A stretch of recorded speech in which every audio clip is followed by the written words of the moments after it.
So tell us a bit about, I suppose, the successful pillars, if you like, for marketing your book. How did you go about marketing your book and getting it out there?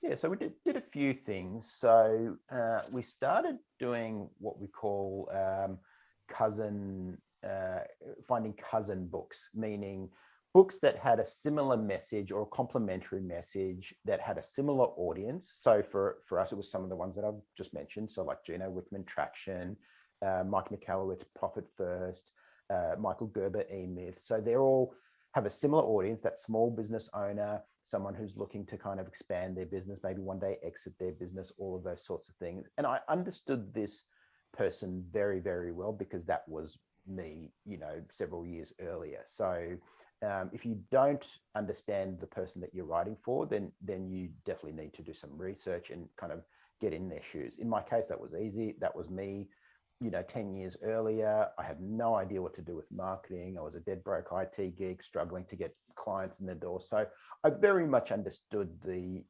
pain points and the journey that my audience had. And so we started to recognize some of these other books, which we call cousin books and cousin authors. And then I had my team basically reach out to anyone who had reviewed one of those books in the past. So someone who'd reviewed maybe Gino Wickman Traction or whatever, either on their YouTube channel or in their blog or whatever. We said, hey, we've got a new book on marketing, has a similar audience as Michael Gerber's E-Myth or whatever. Would you mind if we sent you a free copy? And in exchange, we'd just love it if you did us a review. And so that was one of the tactics that we used, where we found people who had written reviews of similar, or not maybe not similar, but what we called cousin books and cousin authors. And we asked them to write reviews. I also did what a lot of authors do is we created a process around getting on as a guest on podcasts. Now, more than ever, we kind of get those requests inbound, but certainly at the time, nobody had any idea who I was or whatever. So we had to have an outreach process where we reached out to certain podcasts, again, gave them a bit of a summary about what the value was and why they would want to interview me. And we used that to get on podcasts. We also used paid advertising where we would target other, again, cousin books, cousin authors. With Amazon, you can run ads and you can say, look, anyone who pulls up Mike Michalowicz Profit First or whatever, show them our ad. And so we did that as well. We've done all sorts of things. We've run free, get the book free, just pay shipping kind of offers.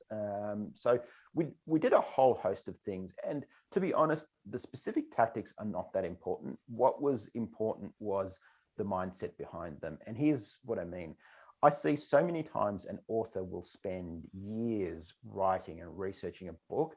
Then they focus all their efforts on launch week, and that's it, they fizzle out. So you spend 5 years creating this product, this framework, and then you spend maybe a month promoting it, and then you move on to the next book and or the next project or whatever. And I think that's such an incredible waste.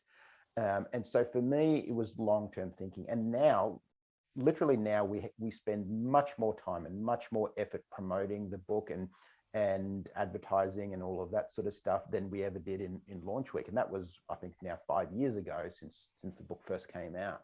So I would advise people to have a long-term view of if you're looking to write a book, and really view it as an asset. It's not something that's kind of like, hey, launch week, and then we move on to the next thing, which is what I see